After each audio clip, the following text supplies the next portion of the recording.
Hello everyone, क्या हाल चाल, कैसे हैं बेटा आप सभी। उम्मीद करते हैं आप सभी बहुत अच्छे होंगे, शानदार होंगे, मस्त होंगे, जबरदस्त होंगे और अपनी पढ़ाई को बहुत अच्छे से कंटिन्यू कर रहे होंगे।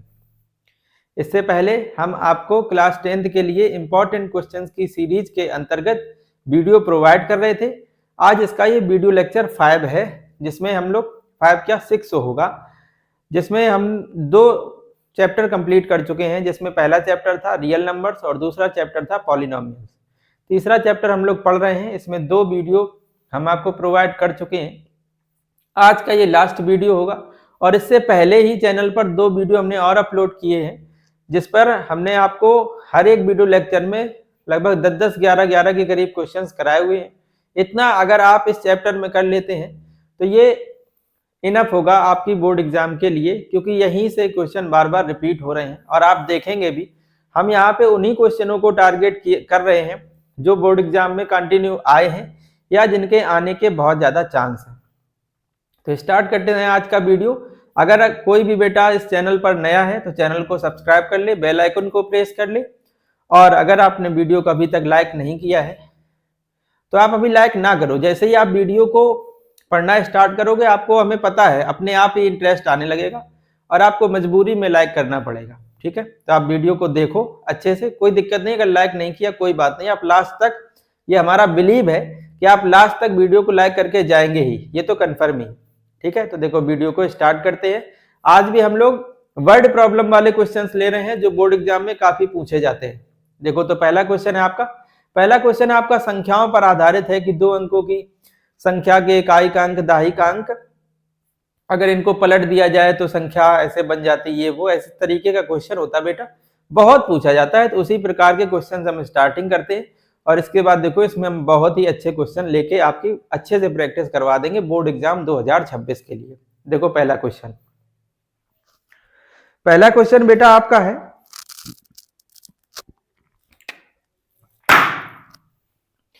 पहला क्वेश्चन है आपका, 2 अंकों से बनी एक संख्या एवं उसके अंकों को उलटने पर बनी संख्या का योग 66 है।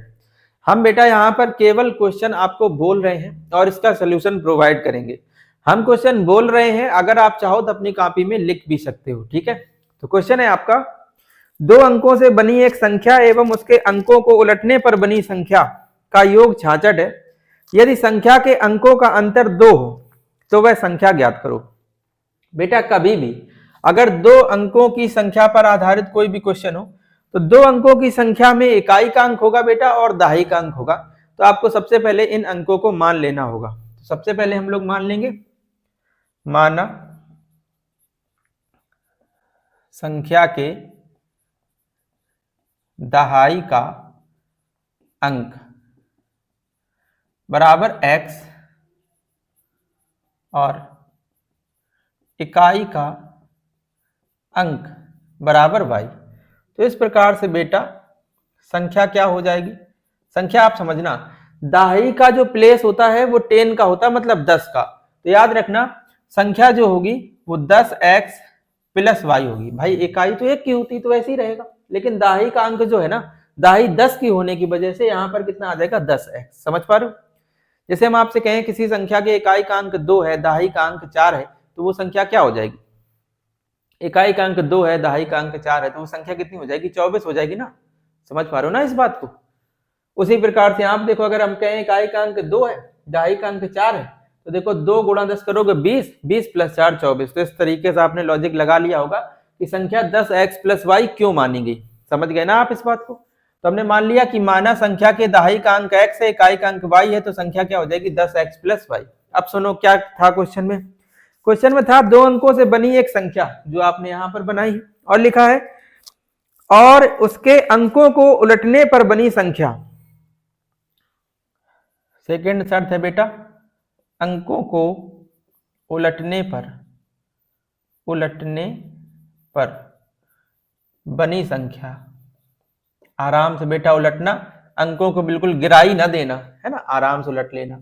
तो 2 अंकों को उलटने पर बनी संख्या, अंकों को उलटने का बेटा बहुत सीधा मतलब ये है कि इकाई का अंक दाही पर शिफ्ट कर दो, दाही का अंक इकाई पर शिफ्ट कर दो। ठीक है, तो ये वाला अंक इधर आ जाएगा, ये इधर आ जाएगा, तो संख्या क्या हो जाएगी बताओ 10y प्लस x। ठीक है, ये अंकों को उलटने पर बनी संख्या है, ये जिस हिसाब से संख्या बनी है उसको हमने मान लिया था। तो शर्त ये थी कि संख्या और अंकों को उलटने पर बनी संख्या का ये जो योगफल है वो 66 है, का जो योगफल है वो कितना है 66।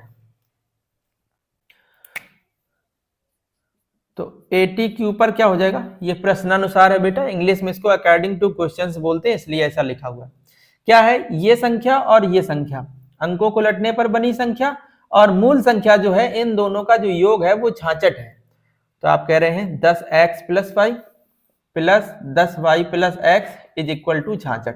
10x में आप x को जोड़ोगे तो आ जाएगा 11x प्लस 11y बराबर 66। 11 आप कॉमन कर लो तो x प्लस वाई बराबर 66। 11 से आप इसको कैंसिल कर लो, 6 बार में कैंसिल हो जाएगा, x प्लस वाई बराबर 6, समीकरण नंबर 1। समझ पा रहे हो इतनी बात को? तो ये तो पहली शर्त हो गई। इसके बाद लिखा है यदि संख्या के अंकों का अंतर 2 हो, संख्या के अंकों का अंतर, अगर बेटा हम आपसे कहें इकाई और दहाई के अंक में कौन सा अंक बड़ा होता है तो आप सीधे तौर पे कह देंगे कि दहाई का अंक बड़ा होता है। तो अंकों का जो अंतर दिया है,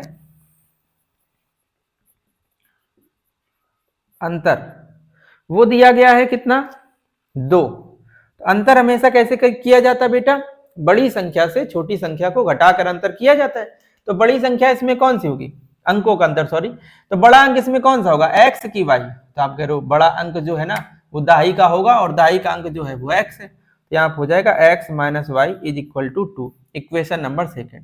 आप बच्चा इन्हीं दोनों समीकरणों को हल कर लेंगे और x और y के जैसे मान आ जाएंगे तो संख्या आपसे पूछी गई इसमें रख के सॉल्व कर लेंगे। तो देखो क्या करना, लिखना समीकरण 1 व 2 को हल करने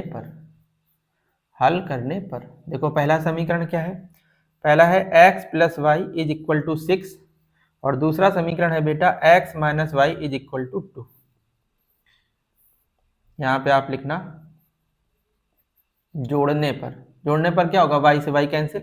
इससे प्रीवियस वीडियो जो था उसमें हमने आपको समीकरण हल करने ही बताए हैं कि आप समीकरणों को किस तरीके से हल करेंगे, तो इसीलिए यहाँ पर हम बहुत ज़्यादा डिस्कस नहीं कर रहे हैं। अगर आपने वो वीडियो नहीं देखे तो वीडियो के ऊपर एक आई बटन का निशान होगा, वहां पर हमने सभी लिंक प्रोवाइड किए हैं, या तो आप वीडियो के डिस्क्रिप्शन बॉक्स में चले जाना, वहां पर आपको लिंक मिल जाएगा, वहां से आप सभी वीडियो को क्रम से देख सकते हैं जिससे आपको भटकना नहीं पड़ेगा। देखो x और x को ऐड करोगे कितना आ जाएगा 2x, 6 और 2 कितना हो जाएगा 8, x का मान निकालोगे 2 का डिवाइड लगेगा तो कितना आ जाएगा 4। x का मान जैसे आप फर्स्ट समीकरण में रखो तो 4 प्लस वाई बराबर 6, 4 प्लस का होगा उधर जाएगा तो 6 में से घट जाएगा 4 तो 2 आ जाएगा, तो y की वैल्यू कितनी आ गई 2। x और y के मान आ गए बेटा, तो संख्या क्या थी अपनी, संख्या हमने लोगों ने बनाई थी 10x प्लस वाई, तो 10x की वैल्यू 4 प्लस वाई की प्लेस पर 2, तो 40 प्लस 2 इज इक्वल टू कितना आ जाएगा 42। तो बेटा इस क्वेश्चन का राइट आंसर हो जाएगा 42, 42। ठीक है, अच्छा हम आपको ये बता दें कि ये क्वेश्चन कितने बार पूछा गया है। तो देखो ये क्वेश्चन सबसे पहले 2019 में पूछा गया, फिर 20 में पूछा गया, फिर 22 में पूछा गया, फिर 23 में, फिर 24 में, फिर 25 में। 19 से स्टार्ट हुआ, 20 में पूछा गया, 22 में, 23 में पूछा गया, 24 में और 25 में। तो आप समझ सकते हैं इस क्वेश्चन की कितनी इंपॉर्टेंस है, और ये क्वेश्चन आपका 6 नंबर पे पूछा गया था। क्वेश्चन था क्या, अगर आप देखो तो कितना आसान क्वेश्चन है। अब हो क्या, देखो बेटा एक ये 2 अंकों वाली संख्या का जो सवाल है ना वो कन्फर्म आता है, बस होता ये कि इनके स्टेटमेंट ओनली चेंज करे जाते हैं कि किस तरीके से कैसी क्या चीजें उनको चेंज कर देते हैं। बाकी हर एक सवाल का आपको यहाँ तक ये जो 3 लाइनें हैं ना ये आपको बिल्कुल सेम लिखनी है एज इट इज। इसके बाद आप थोड़ा सी अगर उसकी शर्त पढ़ लेंगे तो आप क्वेश्चन को बहुत आसानी से हल कर लेंगे। अभी इसी प्रकार का हम 1-2 क्वेश्चन आपको और करा रहे हैं जिससे आपको किसी भी प्रकार का कोई डाउट ना रहे एग्जाम में। ठीक है, तो देखो इसके चलते हैं नेक्स्ट क्वेश्चन पर। देखो कैसे, सेकेंड क्वेश्चन देखो इसका है, देखो बेटा नेक्स्ट क्वेश्चन है आपका सेम इसी प्रकार का एक क्वेश्चन हम आपको करा रहे हैं। ये भी क्वेश्चन आपका 2023 और 24 में पूछा गया है, जो अभी क्वेश्चन हम आपको बोल रहे हैं। क्वेश्चन बोल रहे हैं, इसके बाद हम सॉल्व करने की कोशिश करेंगे, और हम क्वेश्चन बोल दें तो आप खुद से सॉल्व करने का भी प्रयास करना। फिर देखना हम लोगों का अगर आंसर एक जैसे आ रहे हैं, यकीन मानो बेटा आपका स्कोर बहुत शानदार होने वाला है। ठीक है, और इतना तो हम आपसे यहाँ खड़े होकर अगर बोल रहे हैं तो इतना तो आप हमारे ऊपर विश्वास कर ही सकते हैं कि यहाँ पर देखो स्टार्टिंग अगर हमने कर दी है ना, बस हमें थोड़ा आपके साथ की जरूरत है। कभी कभार हम खुद थोड़ा डिमोटिवेट हो जाते हैं। वो डिमोटिवेट होने का थोड़ा सा रीजन ये भी होता है कि बच्चे वीडियो पर जैसे आए तो उन्होंने क्या किया कि थोड़ी देर देखा, इसके बाद चले गए। या कुछ बच्चे ऐसे ही हैं जिनको जानकारी है, हर एक चीजें हैं, सब कुछ पता है, फिर भी वो वीडियो पर नहीं आ रहे। तो फिर ये लगता है इसका मतलब हम मेहनत यूजलेस ही कर रहे हैं। भाई हम यहाँ पर खड़े होकर मेहनत कर रहे हैं तो इसका बहुत सीधा मतलब ये है कि बच्चों का कुछ ना कुछ बेनिफिट होना चाहिए। अब पता चले हम यहाँ वीडियो बनाएं, 2 घंटे में वीडियो एक प्रिपेयर हो पा रहा है। 40 मिनट का वीडियो बनाने में 2 घंटे का समय लगता है, और इसके बाद पता चले कि उस पर 20 ही 30 40 बच्चे अगर उसको देख रहे हैं तो फिर ऐसा लगता है कुछ दिन तक तो ठीक है, चीजें चलती रहती। इसके बाद फिर ऐसा लगता है कि यार क्या फायदा इतनी मेहनत करने का अगर बच्चे देख ही नहीं रहे, या अगर हमारे द्वारा किसी का अगर कोई भला ही नहीं हो पा रहा है तो फिर क्या ही रीजन है, क्यों बनाए जाए वीडियो। तो कभी कभार थोड़ा अपने आप में भी डिमोटिवेट हो जाते हैं। बेटा थोड़ा सा हमें आपके साथ की जरूरत है, क्योंकि अभी सभी चीजें नई है, इस वजह से थोड़ी और है। अगर यहीं पर चीजें प्रॉपर चल रही होती तब तो कोई प्रॉब्लम ही नहीं थी। तो इसलिए कह रहे हैं थोड़ा सा आप साथ बनाए रखना। आपके साथ के जितने भी स्टूडेंट्स हों या जो भी क्लास 10th में आपके परिचित हो, तो उनको ये वीडियो शेयर जरूर कर दिया करो, और उनसे एक बार ये कहना कि आप इस वीडियो को ओपन करके एक बार देख लो। इसके बाद ये हमारी गारंटी है, अगर उन्होंने एक बार ओपन करके देख लिया तो फिर उन्हें मैथ में किसी प्रकार की कोई समस्या तो कभी होगी ही नहीं, अगर उन्होंने इस वीडियो को पूरा देख लिया। या कोई भी, अब कोई इंसान आ गया वीडियो पर, उसने 2 मिनट देखा इसके बाद चला गया, तो वो क्या जज कर पाएगा। भाई अगर किसी टीचर को जज करना है या कुछ भी करना है, बेटा आपको थोड़ा समय देना पड़ेगा ना उसको, उसकी लैंग्वेज को समझने में भी हो सकता है आपको 1-2 वीडियो में टाइम लग जाए। तो 1-2 वीडियो का पैसेंस बना के रखो ना। हम यहाँ पे हम बोल तो रहे ना, हम आपको उस लेवल की चीजें करा देंगे कि एग्जाम में आपको ऐसा नहीं, मतलब कोई क्वेश्चन आएगा तो आपको ऐसे सोचना नहीं पड़ेगा कि यार मैं कैसे करूं इसको। मतलब क्वेश्चन सामने होगा तो जस्ट आपके दिमाग में वो इमेज बन जाएगी कि अच्छा इसको तो ऐसे हल करना है, और आप बहुत आसानी से निपटा देंगे, इस बात की गारंटी है। ठीक है, तो देखो इसका हम सेकंड क्वेश्चन कराने की कोशिश करते हैं। पहले हम आपको क्वेश्चन बोल दे रहे हैं कि किस प्रकार से क्वेश्चन है, और फिर इसको कैसे करेंगे, क्या अप्रोच उसकी होनी चाहिए, उसको सिखाएंगे। देखो क्वेश्चन है बेटा आपका, 2 अंकों की संख्या के अंकों का योग 9 है। क्वेश्चन नोट कर लो आप, 2 अंकों की एक संख्या के अंकों का योगफल 9 है। इस संख्या का 9 गुना संख्या के अंकों को पलटने से बनी संख्या का 2 गुना है। तो कह रहे वह संख्या ज्ञात करो। क्वेश्चन है आपका, 2 अंकों की एक संख्या के अंकों का योग 9 है, इस संख्या का 9 गुना तथा संख्या के अंकों को पलटने पर बनी संख्या का 2 गुना है, तो वह संख्या ज्ञात करो क्या होगी। तो हमने कहा ठीक है, 3 चीजें तो ये बिल्कुल सेम ही रहने वाले। संख्या के दहाई का अंक x, इकाई का अंक y, तो संख्या क्या हो जाएगी 10x प्लस y। अब ये क्वेश्चन में दिया था कि संख्या के अंकों का योगफल 9 है शायद, है ना, हाँ 9 है, संख्या के अंकों का योगफल 9 है। तो ठीक है, पहली शर्त आपको मिल गई। अंक इसके कौन से हैं, ये x और ये y, तो इन्हीं दोनों का योगफल कितना है 9। x plus y is equal to 9, equation number हो जाएगी आपकी फर्स्ट। और इसके बाद सेकेंड शर्त दी थी बेटा कि इस संख्या का 9 गुना और संख्या के अंकों को पलटने से बनी संख्या का 2 गुना है। तो पहले हम लोग यहां पर क्या कर ले रहे हैं, अंकों को पलटने से बनी संख्या वो ज्ञात कर ले रहे हैं। तो अभी संख्या अगर ये है 10x प्लस वाई, इसके अंकों को पलट दो तो ये संख्या हो जाएगी 10y प्लस एक्स। आप समझो क्या इसमें शर्त दी गई है। शर्त ये है बेटा, कहा ये जा रहा क्वेश्चन में कि इस संख्या का 9 गुना, तो हमने कहा कोई दिक्कत नहीं है, 10x प्लस वाई ये संख्या है ना, इसका कितने गुना 9, तो 9 से मल्टीप्लाई कर दो। अंकों को पलटने से बनी संख्या वो क्या थी 10y प्लस एक्स का कितने गुना 2 गुना, बराबर है आपस में। तो हमने कहा ठीक है बराबर करिए दे रहे। क्या आ जाएगा देखो, 9 का इसमें मल्टीप्लाई करोगे तो 90x प्लस 9y बराबर 20y प्लस 2x। एक साइड लेके आओ इसको, जैसे ये 2x है इसको इस साइड लेके आएंगे भाई, तो क्या बन जाएगा 90x माइनस का 2x is equal to 20y, इसको उधर ले जाओ आप, माइनस का 9y। देखो कितना बचेगा, ये बचेगा भाई 88x इज इक्वल टू, देखो यहाँ पर 11y बचेगा कि नहीं, समझ पा रहे हो? अब देखो अगर आप चाहो तो 11 से आप 88 को कितने बार में, 8 बार में कैंसिल कर सकते हैं। देखो यहाँ से y किसके बराबर हो जाएगा, 8x के, तो y की वैल्यू कितनी आ गई, 8x। इसको आप इक्वेशन सेकेंड मान लो। अब ये y की वैल्यू समीकरण नंबर 1 में रख दो। देख लो कितने आसान सवाल हैं, और ये सब 6-6 नंबर में बताओ पूछे गए। इनका देखो समझ पा रहे हो, आप ऐसे सवाल 2 मिनट में लगा दोगे और बताओ 6 नंबर आपको मिलने वाले। तो थोड़ा सा आप सीरियस हो जाओ वीडियो में। हम सभी आपको क्वेश्चन जो है ना वो सब एग्जाम ओरिएंटेड करा रहे हैं। थोड़ा सा पैसेंस बना के रखो, चीजें बहुत अच्छी हम आपकी करवा देंगे, इस बात की बेटा गारंटी है। y का मान कितना है, 8x, तो y का मान समीकरण 1 में रख दो। तो लिखना y का मान समीकरण 1 में रखने पर, देखो समीकरण 1 क्या है, समीकरण 1 है x plus y is equal to 9। इसमें y के प्लेस पर कितना रख देना भाई, 8x, x प्लस वाई के प्लेस पर 8x इज इक्वल टू 9, ये बन जाएगा 9x is equal to 9। x की वैल्यू निकालोगे तो 9/9, कैंसिल आउट करोगे तो कितना आ जाएगा 1, x की वैल्यू 1 आ गई। अब आप ये x की वैल्यू इक्वेशन नंबर सेकेंड में रख दो भाई, यहाँ पर 1 रखोगे ना तो y की वैल्यू कितनी आ जाएगी, 8, तो ये डायरेक्ट कर दिया हमने।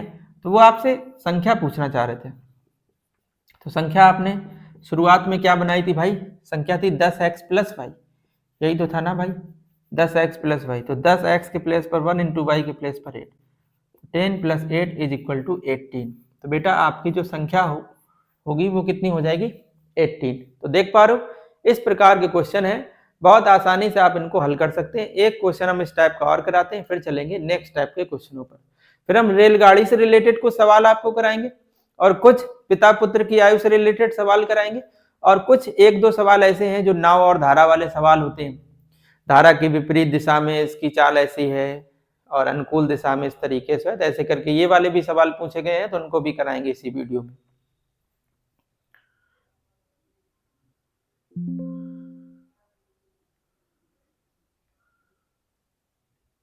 देखो नेक्स्ट क्वेश्चन है आपका, बिल्कुल सेम ऐसी हूबहू क्वेश्चन हम आपको करा रहे हैं, जिससे आपकी अच्छी प्रैक्टिस हो जाए, और इस प्रकार का क्वेश्चन जब एग्जाम में आए तो आप इसको निपटा के आओ।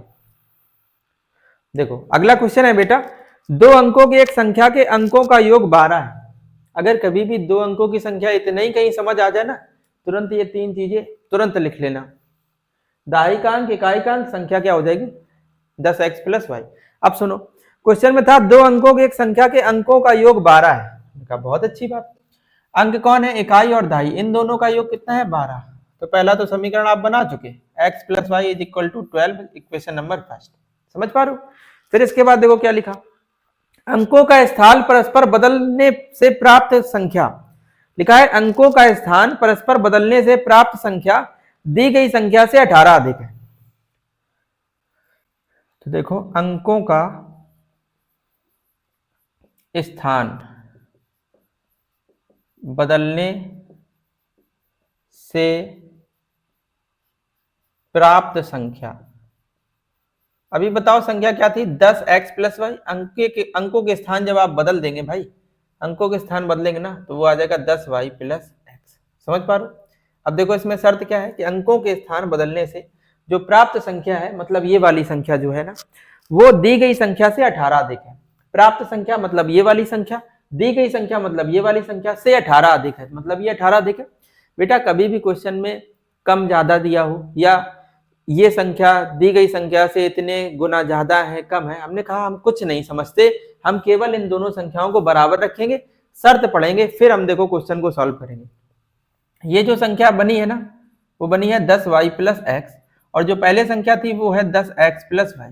ठीक, पहले दोनों का आप बराबर रख लो, फिर इसके बाद शर्त लगा लो कि क्या शर्त दी है। जैसे शर्त दी गई है कि अंकों के स्थान परस्पर बदलने से प्राप्त संख्या, तो ये वाली संख्या दी गई संख्या से मतलब इस वाली संख्या से, ये वाली जो संख्या है भाई वो इस संख्या से 18 अधिक है, ये वाली संख्या इस वाली संख्या से 18 अधिक है, ये 18 अधिक है, और हम इनको करना चाह रहे हैं क्या, बराबर। तो अगर ये संख्या 18 अधिक है बेटा, अगर हम इन दोनों को बराबर करना चाह रहे हैं, तो हमने कहा तुम 18 अधिक हो, कोई बात नहीं, हम तुमको 18 दिए दे रहे भाई। ये मान लो ये 18 ज्यादा था ना, तो हमने क्या किया, इसमें 18 जोड़ दिया, या एक काम आप ऐसे कर सकते, ये 18 ज्यादा था ना, दोनों को बराबर करने के लिए इसमें आप 18 घटा देते।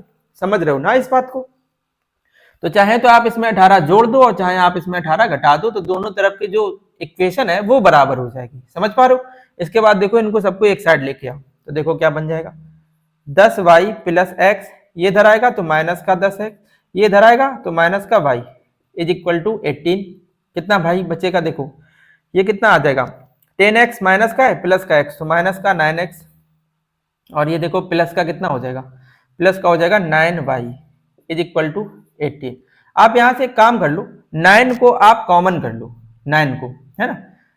अगर आपको अच्छा लग रहा हो तो आप -9 कॉमन कर सकते हैं। अगर आपको ऐसा लग रहा हो शुरुआत में माइनस लगा है तो आप माइनस कॉमन कर लो, तो ये हो जाएगा प्लस का और ये हो जाएगा भाई माइनस का। देखो 9 से आप इसको कैंसिल करेंगे, 2 टाइम में कैंसिल हो जाएगा, माइनस चिन्ह उधर चला जाएगा, तो ये बन जाएगा x minus y is equal to minus का 2, इक्वेशन नंबर 2। अब बच्चा क्या रह गया सवाल में, ये समीकरण 1 है, ये समीकरण 2 है, हल कर लो। तो यहाँ पे बड़े प्यार से लिखना भाई, समीकरण 1 व 2 को हल करने पर कर दें यार हल। देखो पहला समीकरण क्या है, x plus y is equal to 12, equation number first, और दूसरा है आपका x minus y is equal to minus का 2, इक्वेशन नंबर सेकंड। आप देखेंगे ये प्लस के भाई साहब बैठे हैं, ये माइनस के हैं, तो हमने कहा ये तो सीधे मिल गए, विपरीत मिल गए तो जोड़ दो, सीधे कैंसिल हो जाएंगे। अरे यार विपरीत लोग हो उनको लड़वा दो, अरे लड़ जाएंगे तो पता है ना क्या होगा, x और x कितना हो जाएगा 2x, यहाँ पे 12 में 2 गया 10 बच रहा, तो x की वैल्यू कितनी आ जाएगी 5, कहीं भी रख दो 5, यहाँ पे रखोगे तो 5 plus y is equal to 12, 5 plus का उधर जाएगा माइनस का, 12 में से 5 जब कभी भी गया है तो 7 बचा है, तो y की वैल्यू कितनी आ जाएगी 7। तो बताओ संख्या हमने लोगों ने क्या मानी थी, संख्या थी 10x प्लस वाई, 10x की वैल्यू 5 प्लस वाई की वैल्यू 7, कितना आ जाएगा, संख्या जो है ना वो आपकी आ जाएगी 57, 57, संख्या जो है वो कितनी आ जाएगी 57, 57। ठीक है, तो समझ पा रहे हो ना। अब इस प्रकार के आपको कोई भी क्वेश्चन मिले यार निपटा देना तुम, ठीक है, और हमें ऐसी उम्मीद है कि आप कर भी लोगे उनको, क्योंकि कुछ है ही नहीं यार इन सवालों में, बस इतनी बातें आप अच्छे से मान लेना और जो इस हिसाब से क्वेश्चन बोले। हाँ एक बात और याद रखना, क्वेश्चन अगर ऐसा है तो भाई 1 से 2 बार आप पहले उसको अच्छे से पढ़ लेना कि वो कहना क्या चाह रहा है। कभी क्या होता है ना, ये जो वर्ड प्रॉब्लम वाले क्वेश्चन होते हैं इनको हम अच्छे से पढ़ते नहीं, तो ये क्वेश्चन आए, सबसे पहला कॉन्सेप्ट इसका सॉल्व करने का ये है कि आप उसको क्वेश्चन को 1 से 2 बार पढ़ो। अगर एक बार पढ़ने पर बातें नहीं समझ आ रही हैं तो फिर से पढ़ो उसको, दोबारा पे भी नहीं समझ में आ रही तो फिर से पढ़ो। जब अगर आप क्वेश्चन को 2 से 3 बार पढ़ लोगे तो आपके दिमाग में एक इमेज बनने लगेगी कि अरे इसमें तो ये कह रहा, इसमें ये कह रहा, तो उस हिसाब से आप शर्त लगा के बहुत इजीली उस क्वेश्चन को निपटा देंगे। ठीक है, तो सबसे पहले तो आप क्वेश्चन को अच्छे से पढ़ो, फिर इसके बाद उस पर किस तरीके का कॉन्सेप्ट लग सकता है उसको लगाओ और क्वेश्चन बहुत आसानी से हल हो जाएगा। देखो अब अगले प्रकार के सवालों पर चलते हैं हम लोग। अच्छा ये क्वेश्चन हम आपको बता दें, ये क्वेश्चन आपका 2020 की बोर्ड एग्जाम, जो अभी हमने आपको बोला था, ये क्वेश्चन ये वाला 2020 और 2024 की बोर्ड एग्जाम में साक्षात मौजूद था। ठीक भाई, तो अच्छे से इन सवालों को कर लेना। ठीक है, आगे देखो, अब हम आपको कराते हैं कुछ विशेष टाइप के सवाल, जैसे हम पिता और पुत्र की आयु से रिलेटेड आपको सवाल अभी हम कराएंगे 1-2, और फिर इसके बाद चलेंगे हम लोग नाव धारा वाले सवालों पर।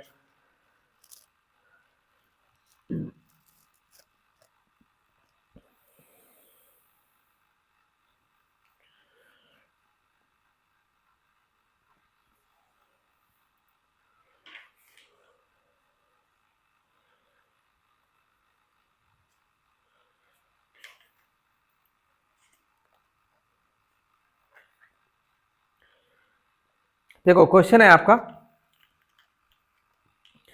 क्वेश्चन है भाई आपका 5 वर्ष के बाद, क्वेश्चन हम आपको बोल दे रहे हैं, इस प्रकार के क्वेश्चन का हम एक कॉन्सेप्ट आपको बता देंगे, ऐसा कोई भी क्वेश्चन हो यार बहुत आसानी से आप कर लोगे। देखो क्वेश्चन हम आपको बोल रहे हैं, क्वेश्चन है आपका 5 वर्ष के बाद जैकब की आयु उसके पुत्र की आयु से 3 गुनी हो जाएगी। 2 लोगों की बात हो रही है, एक तो जैकब और एक जैकब के लल्ला, 2 लोगों की बात हो रही है, जैकब और जैकब के पुत्र की बात हो रही है। तो जिन लोगों की बात हो भाई, सबसे पहले तो उनकी आयु को आप अपनी तरफ से मान लेंगे। ठीक है, इसको देखो यहां से हटा रहे,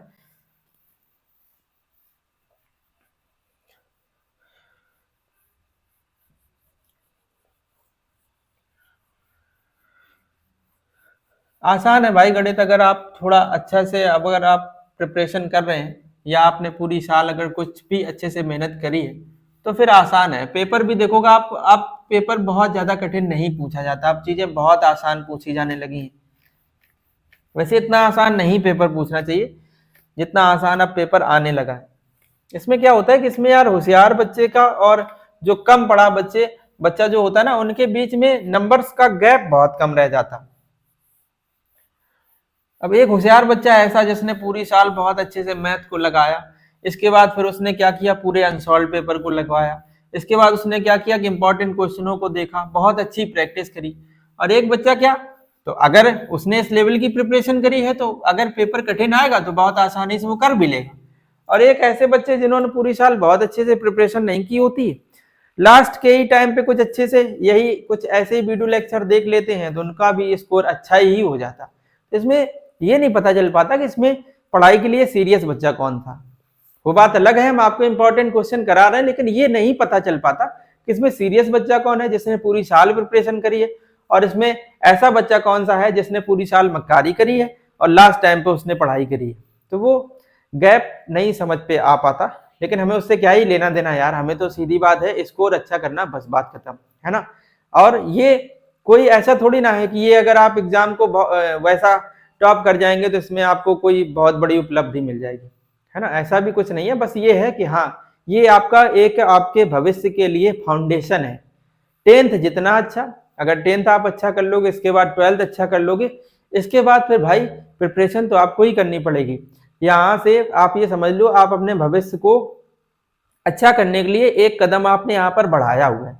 अभी तो आपके सामने 12th है, 12th के बाद फिर आप किस फील्ड में जाना चाह रहे हैं, आपकी क्या सोच है, आप क्या आगे करना चाह रहे हैं, किस तरीके से चीजों को हैंडल कर रहे हैं, क्या है, अभी तो बहुत बड़ी जर्नी है।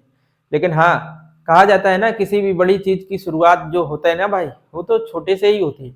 तो हम लोग वही छोटी सी शुरुआत कर रहे हैं, है ना।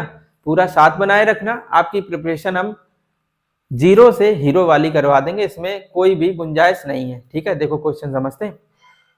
देखो लिखा हुआ था कि 5 वर्ष के बाद जैकब की आयु उसके पुत्र की आयु से 3 गुनी हो जाएगी। तो हमने मान लिया कि माना जैकब की वर्तमान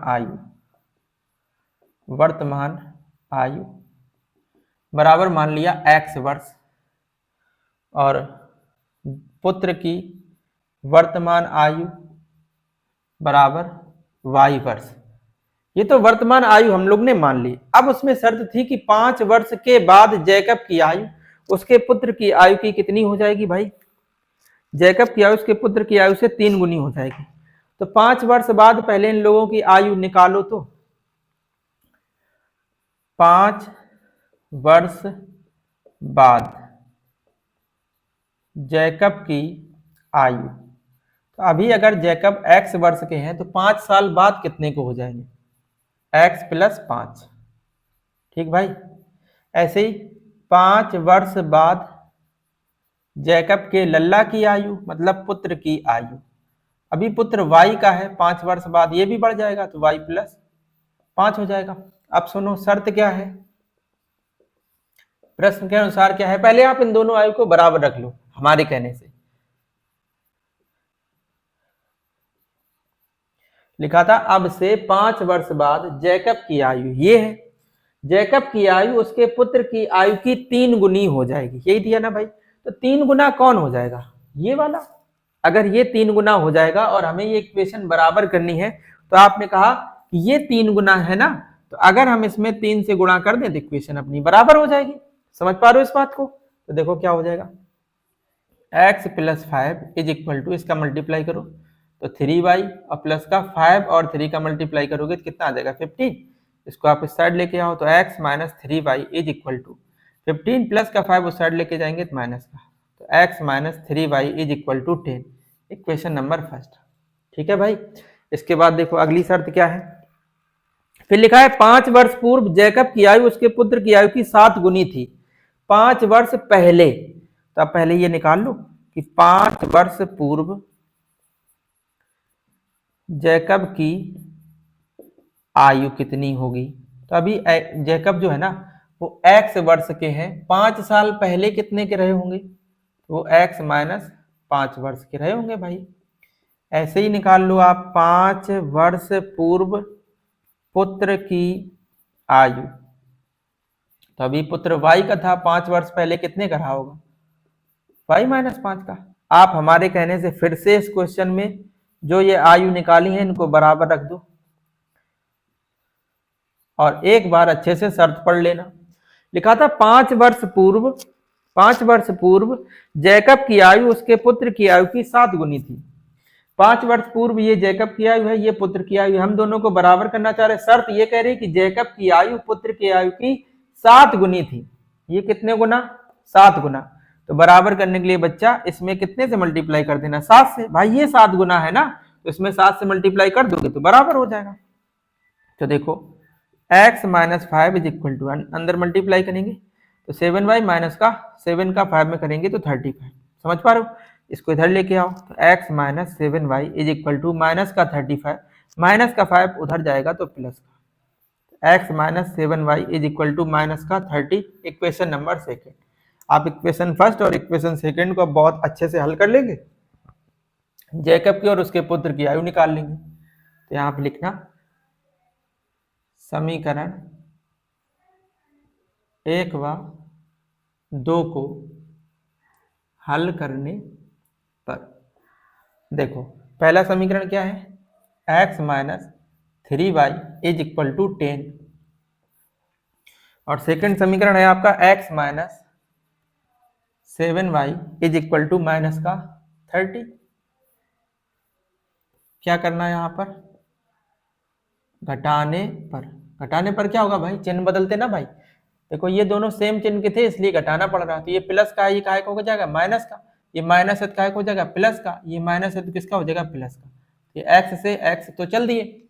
अब देखो 7y प्लस का प्लस 7y में 3y गया तो कितना बचेगा 4y, और यहाँ पर दोनों प्लस गए तो यहाँ पे 40 हो जाएगा। y की वैल्यू निकालोगे 40/4 डिवाइड करोगे ना भाई तो कितना आ जाएगा 10। y की वैल्यू किसी भी समीकरण में रख दो आप, जैसे इसमें रखो फर्स्ट वाले में, तो y के प्लेस पर 10 रखोगे ना, 10 का 3 मल्टीप्लाई करोगे 30 आएगा, माइनस का 30 उधर जाएगा प्लस का हो जाएगा, तो 10 में 30 जब ऐड होगा भाई तो कितना आ जाएगा 40, तो x की वैल्यू कितनी आ जाएगी 40। समझ पा रहे हो। तो अब देखो x क्या था, जैकब की वर्तमान आयु, तो यहाँ पर लिखना जरूर ये बात क्या था, जैकब की वर्तमान आयु बराबर 40 वर्ष दिख रहा है आपको यहाँ पे, और पुत्र की वर्तमान आयु बराबर 10 वर्ष। तो इस तरीके से इस क्वेश्चन का आंसर आप बहुत आसानी से कर लेंगे।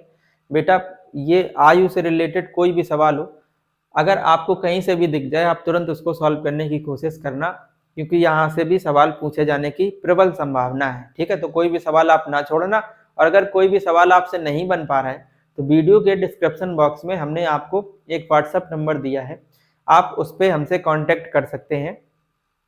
तो अगले वीडियो में अगर आपको वो क्वेश्चन नहीं आ रहा तो अगले वीडियो में हम आपको वो क्वेश्चन वीडियो में करा देंगे। ठीक है, तो ये क्वेश्चन आयु से रिलेटेड कोई भी क्वेश्चन हो तो बेटा आप उनको बहुत अच्छे से कर लेना। ठीक है, इसके बाद चलते हैं हम नेक्स्ट क्वेश्चन पे। बेटा एक नेक्स्ट क्वेश्चन हम आपको नाव और धारा से रिलेटेड करवा रहे हैं, और वीडियो को ज़्यादा लंबा नहीं कर रहे हैं। इससे प्रीवियस में हमने आपको 2 वीडियो और स्पेशली प्रोवाइड किए हैं, जिसमें हमने उन क्वेश्चनों को टारगेट किया है जो एग्जाम में ज़्यादा बने हैं, तो उन क्वेश्चनों को भी लिया है हमने, और इसमें हम आपको एक क्वेश्चन और करा रहे हैं। इसके बाद इस चैप्टर को फिनिश करेंगे। इस चैप्टर में जितनी भी इंपॉर्टेंट क्वेश्चंस हो सकते थे बेटा हमने आपको कराए हैं। जिस प्रकार के क्वेश्चन हमने आपको कराए हैं उनकी आप एक बार अच्छे से प्रैक्टिस और कर लेना, बाकी इन चैप्टरों में आपको और कोई दिक्कत कभी आने वाली है ही नहीं। जो भी क्वेश्चन का फॉर्मेट आएगा वो इन्हीं क्वेश्चनों से आएगा। ठीक है, तो इन क्लासों को बहुत सीरियस ही आप करें। ठीक है, देखो अगला क्वेश्चन है आपका नाव धारा से रिलेटेड सवाल है। ठीक है, देखो लिखा है ऋतु धारा के अनुकूल 2 घंटे में 20 किलोमीटर तैर सकती है। बच्चा कभी भी नाव और धारा वाला सवाल आए तो सबसे पहले आप कुछ बातों को मान लेना है। जैसे लिखा था ऋतु धारा के अनुकूल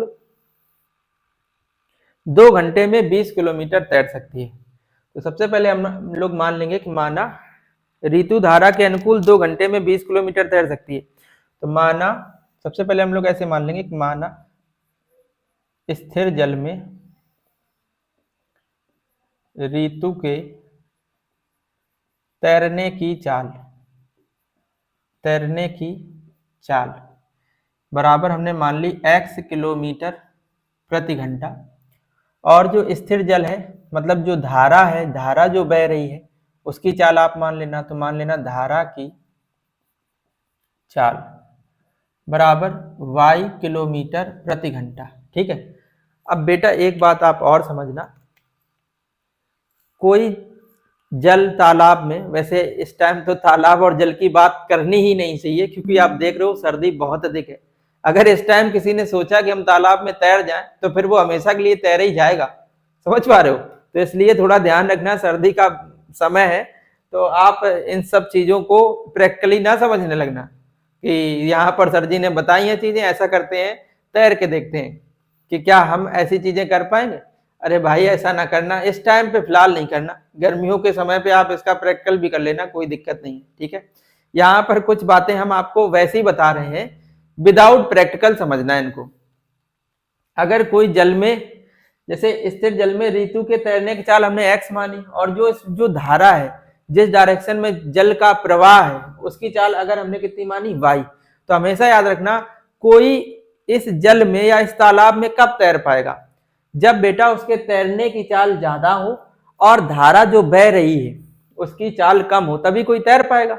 अब अगर हमारी चाल कम है और धारा का वेग ज्यादा है तो बेटा हम उस डायरेक्शन में क्या तैर पाएंगे, धारा हमें अपने साथ खींच ले जाएगी जिस डायरेक्शन में धारा जा रही होगी, है ना। तो हमेशा याद रखना कि जो तैरने वाली चाल है वो हमेशा ज्यादा होना चाहिए, किसके रिस्पेक्ट में, जो धारा की चाल है उसकी रिस्पेक्ट में। ये मतलब ये वाली चाल हमेशा ज्यादा होगी और ये वाली कम होगी। तो यहाँ पर बेटा दो चालें निकाली जाती हैं, एक तो धारा के अनुकूल सापेक्ष चाल निकाली जाती है, मतलब जिस डायरेक्शन में धारा है उसी डायरेक्शन में अगर कोई व्यक्ति तैर रहा है तो चाल क्या होगी, और जिस डायरेक्शन में धारा बह रही है अगर उसके विपरीत डायरेक्शन में कोई व्यक्ति अगर तैर रहा है तो उसकी चाल क्या होगी। तो दो चालें निकाली जाती है, एक चाल निकाली जाती है धारा के अनुकूल सापेक्ष चाल और एक निकाली जाती है धारा के प्रतिकूल सापेक्ष चाल। तो ये दोनों चालें मानने के बाद तुरंत आप एक काम करेंगे, धारा के अनुकूल सापेक्ष चाल निकाल लेंगे भाई आप। सापेक्ष चाल अनुकूल का बेटा बहुत सीधा मतलब ये है कि जिस डायरेक्शन में धारा बह रही है उसी डायरेक्शन में कोई व्यक्ति तैर रहा है। तो आप हमेशा याद रखना, अगर कोई, जैसे मान लो आपने छोटे थे आप साइकिल चलाते थे या अभी भी आप साइकिल चलाते होंगे, गर्मियों के सीजन में आपने देखा होगा कि कभी लपट चलती है या कभी हवा चलती है। तो जिस डायरेक्शन बेटा हवा चल रही होती है अगर आप उसी डायरेक्शन में साइकिल चला रहे होते हैं तो आप देखते हो आपकी साइकिल की स्पीड ज्यादा हो जाती है, क्योंकि धारा के हवा के प्रवाह से भी तो आपको एक धक्का मिल रहा है। तो जब वो धक्का मिल रहा है तो आपकी स्पीड ज्यादा हो रही है। अगर आप क्या करो कि जिस डायरेक्शन में हवा चल रही हो अगर आप उसके विपरीत डायरेक्शन में साइकिल चलाओ तो आप देखोगे आप पे मेहनत ज्यादा पड़ेगी और आपके साइकिल की स्पीड कम होगी। कहने का बहुत सीधा मतलब ये है कि अगर कोई व्यक्ति धारा के अनुकूल जा रहा है, अनुकूल तैर रहा है, तो उसकी चालें जो होगी ना वो जुड़ जाएंगी। दोनों चालों में कौन सी, एक ये वाली चाल और एक ये वाली चाल, ये दोनों चालें ऐड हो जाती हैं और प्रतिकूल में ये दोनों चालें घट जाती हैं। और हमेशा घटाया किससे जाएगा, क्योंकि ये चाल ज्यादा होगी तो इससे इसको क्या कर दिया जाएगा, घटा दिया जाएगा। तो धारा के अनुकूल सापेक्ष चाल निकालोगे भाई तो वो आ जाएगी x + y किलोमीटर प्रति घंटा। और ऐसे आप निकालो धारा के प्रतिकूल, प्रतिकूल का मतलब विपरीत डायरेक्शन में, प्रतिकूल सापेक्ष चाल, वो हो जाएगी x - y किलोमीटर प्रति घंटा। अब देखो इतनी चीजें तो आपको, अगर नाव धारा वाला आपको कोई भी सवाल दिख जाए तो इतनी चार चीजें तो आप अपनी तरफ से ही मान लेना। अब ऐसा नहीं उसमें मोहन को तैराया जा रहा और आप कह दो अच्छा सर जी ने तो ये बताया था कि ये चार चीजें तो आप मान ले, सवाल में मोहन दिया आप ऋतु को तैरा रहे, तो ये गलत हो जाएगा यार, है ना। अगर मोहन दिया तो आप मोहन को ही तैराओ, ऋतु को साइड में कर दोगे तो ऋतु तुम रुको, बहुत देर तैर लिया तुमने, अब मोहन का नंबर है तो मोहन तैरेगा। या अगर किसी और व्यक्ति का नाम दिया, किसी का भी नाम दिया तो उसके अकॉर्डिंग आप उसको तैराना। ये नहीं कि हमने कहा कि ये चार लाइनें तो आपको लिखनी है तो आप बिल्कुल टू द पॉइंट बिल्कुल वैसी ही चीजें लिख दें। ऐसा थोड़ा ध्यान रखना कि अगर ऋतु यहाँ पर सवाल में ऋतु मेंशन है तो ऋतु, अगर कहीं लक्ष्मी मेंशन है, कहीं राधा मेंशन है, कहीं या कुछ भी, XYZ कुछ भी मेंशन है तो आपको उनके नाम लिखने हैं भाई, ठीक है। हाँ, ये बातें वैसे आप जानते होंगे, बस ऐसे हमने आपको बता दिया कि देखो आपको ऐसा ऐसा करना है, ठीक भाई। इसके बाद देखो शर्त ये थी कि ऋतु धारा के अनुकूल 2 घंटे में 20 किलोमीटर तैर सकती है। धारा के अनुकूल 2 घंटे में 20 किलोमीटर तैर सकती है। ऋतु धारा के अनुकूल कितना, 2 घंटे में 20 किलोमीटर। हाँ, 2 घंटे में 20 किलोमीटर तैर सकती है। तो हमने कहा एक काम कर रहे हैं, धारा के अनुकूल इसकी चाल निकाल ले रहे हैं। अनुकूल चाल भाई, चाल बराबर फार्मूला क्या होता है, दूरी बटे समय। दूरी कितनी 20, समय कितना लग रहा 2। अनुकूल चाल क्या है बताओ, अनुकूल चाल कितनी है x प्लस वाई। तो x plus y is equal to, cancel कर लो भाई 10, इक्वेशन नंबर फर्स्ट। और क्या लिखा है, और धारा के प्रतिकूल 2 घंटे में 4 किलोमीटर तैर सकती है। धारा के प्रतिकूल 2 घंटे में 4 किलोमीटर तैर सकती है।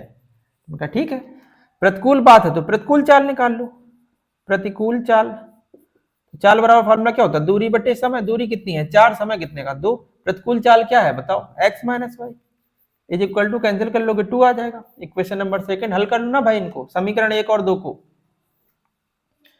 समीकरण 1 व 2 को हल करने पर बताओ, पहला क्या था, x plus y is equal to 10 और दूसरा है x minus y is equal to 2।